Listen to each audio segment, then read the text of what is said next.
Assalamualaikum warahmatullahi wabarakatuh. Perkenalkan nama saya Ahmad Bayhaqi Babu Salam dari kelas 1 reguler bagi Banjarmasin NPM 21100002018. Mata kuliah Orkom, dosen pengampu Bapak Muhammad Residan Eskom Mkom. Oke, di sini saya sedikit menjelaskan tentang komponen-komponen motherboard, yaitu yang pertama CPU socket, tempat di mana prosesor dipasang.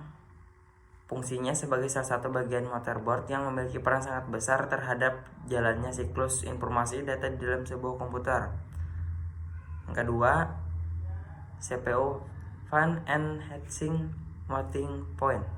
Pengertian sebuah alat pendingin atau kipas angin. Fungsinya untuk mendinginkan chip atau prosesor yang menghasilkan panas, yaitu di sini sebagai pendingin atau cooling untuk sebuah komputer.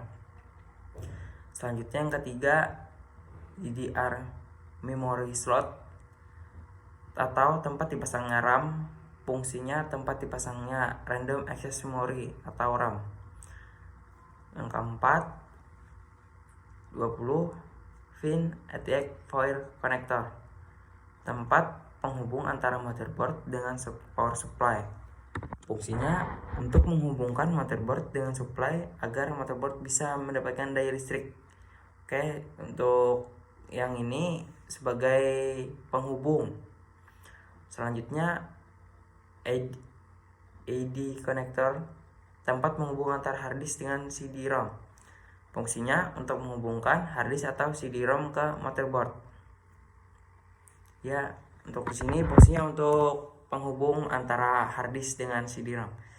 Selanjutnya CMOS battery slot, pengertian tempat memberi daya pada BIOS. Fungsinya untuk memberi daya pada BIOS dan juga untuk menyimpan semua settingan yang ada. Selanjutnya SOR bridge, pengertian komponen pembantu NOR bridge yang menghubungkan NOR bridge dengan komponen yang peripheral yang lainnya. Oke, di sini pengertiannya short bridge ini sama dengan NOR bridge yang sama-sama berhubungan. Fungsinya untuk mengatur masalah eksternal yang berhubungan dengan I/O dan manusia seperti mengontrol bus, ID, USB, dukungan plug and play. 8. EGP slot, pengertiannya tempat untuk memasang EGP. Fungsinya sebagai tempat dipasangnya VGA card atau graphic card. 9. PCI slot, bus atau pengertiannya bus yang didesain menangani sebuah perangkat keras, ya di sini sebagai antivirus. Fungsinya untuk memasang berbagai macam firmware tambahan. Oke, selanjutnya NOR bridge atau pengendali menangani komunikasi antara CPU, RAM, AGV atau PCI Express. Fungsinya untuk mengatur pertukaran data bersifat internal seperti pada video, card, prosesor, dan memori. 9. Selanjutnya audio port, tempat yang digunakan untuk menghubung suara, yaitu yang 3 ini yang berwarna kuning, merah, sama oranye. Oke, selanjutnya LAN port atau tempat menghubung komputer dengan jaringan komputer. Fungsinya untuk menghubungkan komputer dengan jaringan komputer. Selanjutnya parallel port, tempat yang dipakai untuk memasang printer atau scanner. Fungsinya peralatan yang bekerja transmisi data secara paralel.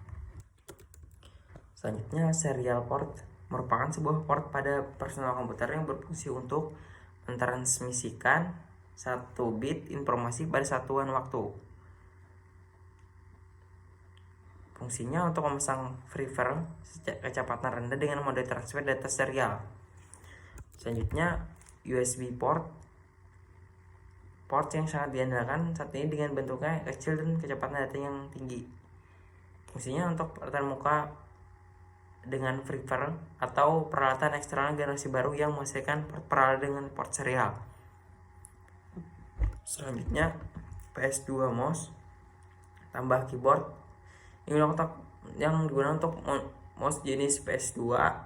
Port PS2 biasanya berwarna hijau, sedangkan port keyboard PS2 berwarna ungu.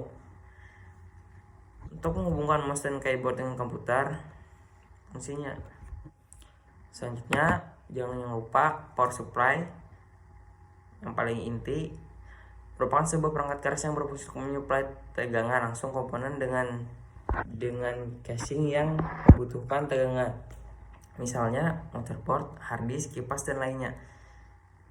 Yang terakhir, prosesor adalah komponen utama atau otak dari laptop komputer Anda. Prosesor terletak tepat di tengah motherboard. Proses ini penting bagi seluruh operasi perangkat komputer karena semua perintah dimulai dari prosesor. Sekian video dari saya. Salah hilap atau ada yang kurang, mohon maaf karena saya masih belajar. Sekian dari saya. Wassalamualaikum warahmatullahi wabarakatuh.